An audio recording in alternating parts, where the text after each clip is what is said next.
Hi, Craig here with a quick review of the Automower 550XH robotic lawnmower.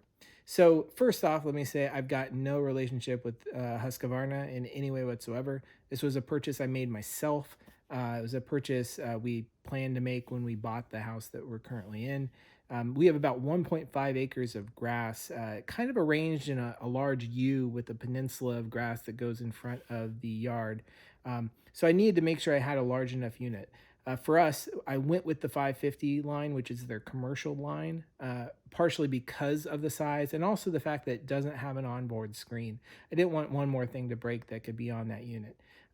By forgoing the personal line and getting the commercial line, it also meant that I got Knobby wheels for free or were included in the price, as well as like wheel cleaners, which are little brushes that kind of clean off the grass underneath. Um, I did have this thing professionally installed. I had a local Husqvarna dealer come out and actually do the install where they have to install the guide wire and the shortcut wires. They completed our entire yard in about 2 hours. So I think it cost me a couple $100 for that. Um, so I think all in, I'm probably in the $4,000 mark. So not a cheap unit by any means, but about what a zero turn would cost me. And that's, what we were looking at. With that said, I haven't had to mow my yard once. So I've gone out and I've edged a couple areas because we're still trying to figure out where the edge of the grass will be. More on that in a moment. But I have not had to actually mow the lawn at all. It is constantly the right size. The unit has performed great. It does get stuck in a few areas of our yard. We have a very complex yard that's relatively steep, but more importantly has some drop-offs where the planters are. So my plan is to backfill those so it won't get stuck the way it's getting stuck now. But I really attribute that to our yard as opposed to the unit itself. It does try to get all the way to the line, but because of the steepness and the fact that it drops into a ditch, it does sometimes get stuck. So maybe once a day right now, me or the kids have to go out and fix him. Other than that, I haven't had to maintain him. He charges himself, he puts himself to sleep, he wakes up, and he does work. I occasionally will park him if the kids are out, playing with water in the grass. But other than that, he just runs every day. Um, so that's been pretty good.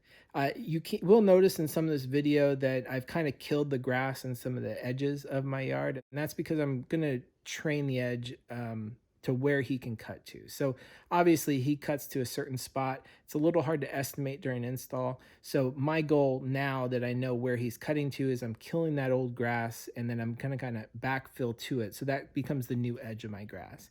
Now, I got a big piece of property here, so it's easy for me to do that. If you have a smaller property, I would say make sure you have kind of edging or sidewalk that can deal with that.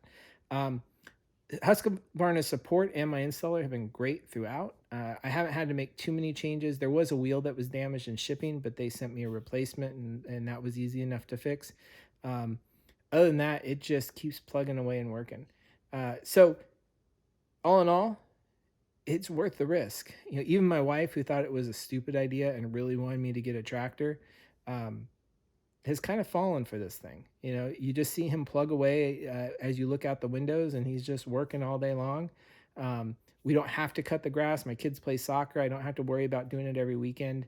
I don't have to bag anything. I don't have to do any of that sort of stuff. So I'm about 3 months in from our original purchase and super happy. So we'll continue to update and see where this is a year from now or 2 years as far as long-term usage of it. But so far, so good. Maybe give it a shot if you're brave.